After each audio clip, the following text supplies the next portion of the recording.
is something that feeds you a lot of times. For Chinese culture, depending on how much money you have, what, economic status, that kind of thing. So that really will affect, how much you invest into food culture.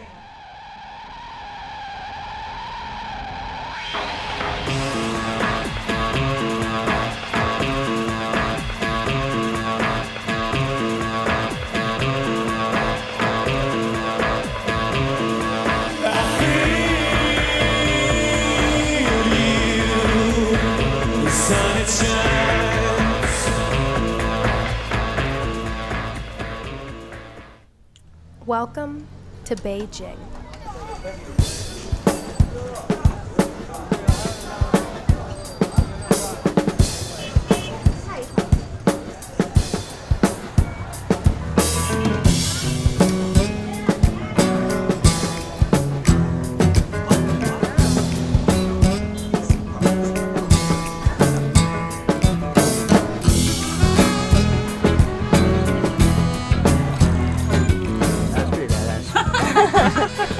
That does not taste good.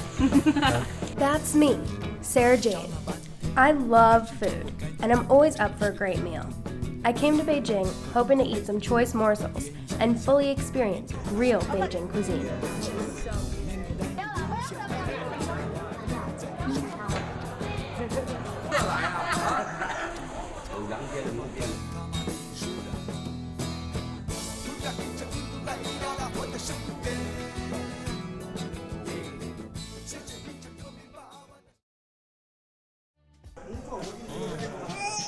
I had my first real meal here, at an unassuming noodle shop tucked away in a hutong. This noodle shop specializes in hand-cut noodles, which they make right outside.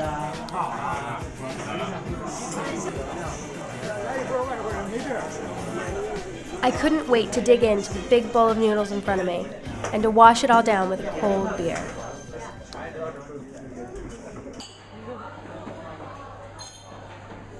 This is Mr. Shu. Mr. Shu is the owner of a halal hot pot restaurant just west of Beijing. My friends and I joined him on his way to the halal meat market on Cow Street to pick up meat for dinner service. When you put your arms around me, I get a fever that's so hard to bear. You give me fever.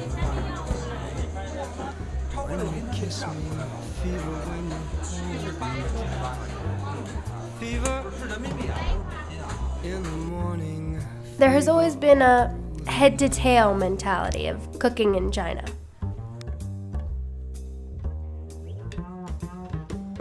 This woman is holding a sheep penis, not one of their most popular parts. Afterwards, we headed over to Mr. Shu's hot pot restaurant. Hot pot restaurants are also called rinced meat restaurants. You dip thin slices of meat into boiling hot water, and it cooks very quickly. The thinner the cut, the faster it cooks.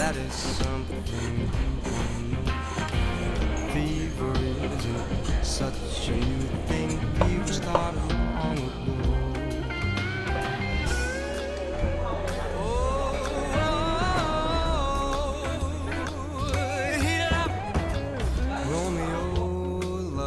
I sat down and talked with Mr. Shu about the meat he purchased at the market. He told me the best lamb meat is from Inner Mongolia, where hot pot originated. I asked if hot pot style cuisine was authentic in Beijing. He answered that his was, but there are many new styles. The original hot pot that was invented in Beijing 700 years ago was this kind, just clear water in it. It's only in more recent years that they've come up with all kinds of variations on it. Any way you like it. Now, hot pot is one of the most popular cuisines in Beijing. I took a trip to a trout farm 2 hours out of Beijing at the base of the Great Wall. I immediately felt transported back to a time when things were simpler.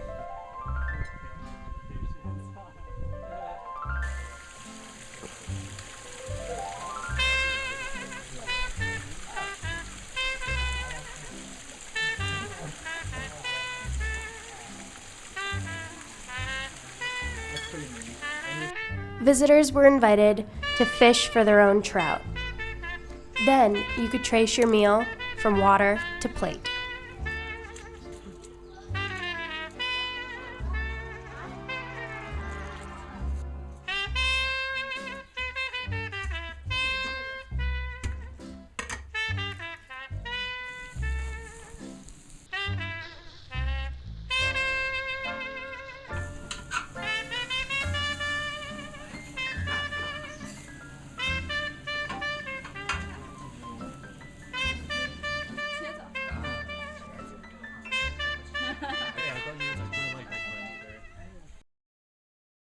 Once back in Beijing, I was hungry to learn more.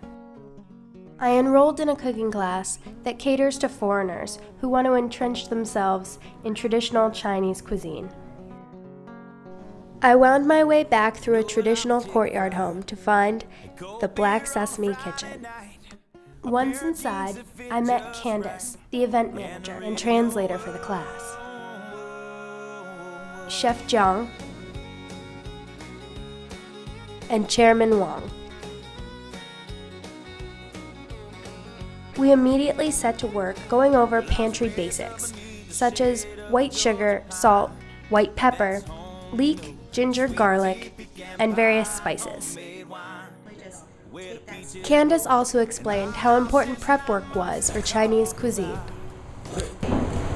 Once you actually get familiar with these Chinese flavors and seasonings, it's going to be a lot easier to cook Chinese food. I know that sometimes looking at recipe lists, it's really intimidating to cook because there's so many ingredients. Once you actually understand them, it's a lot easier. They demonstrated how to properly batter, fry, and prepare sweet and sour pork, as well as some other home-style cooking. Once the demonstration ended, we got to try the food. Then, those of us brave enough attempted to recreate our favorite dish. After class, I sat down with Candace and the chefs to talk more about Beijing cuisine. The younger people here will oftentimes will go out to eat because it is quite cheap anyways. And it's a very social thing to do, which is something that's very popular in China right now. They might want to cook, but they just don't because they don't have the time or they already have other ways of getting it, Beijing food doesn't have like one place's origin. It's from all over the place. I think sometimes it amazes me how simple it is. You have one wok, you have one knife, cutting board. There's nothing in the world that you can't learn as long as you have the heart to do it. Can we go to latte? So drawing freshman is like the best professor ever at Colgate University. And he gave us an A in all of our classes. So I just want to put that out there. I've not had a more organized, noble, and intelligent professor than John Crespi. He's a gentleman and a scholar. Yeah. A gentleman. You should get universal tenure at all universities. He can teach anyone. In all planets. Yeah. I just want to put that out there.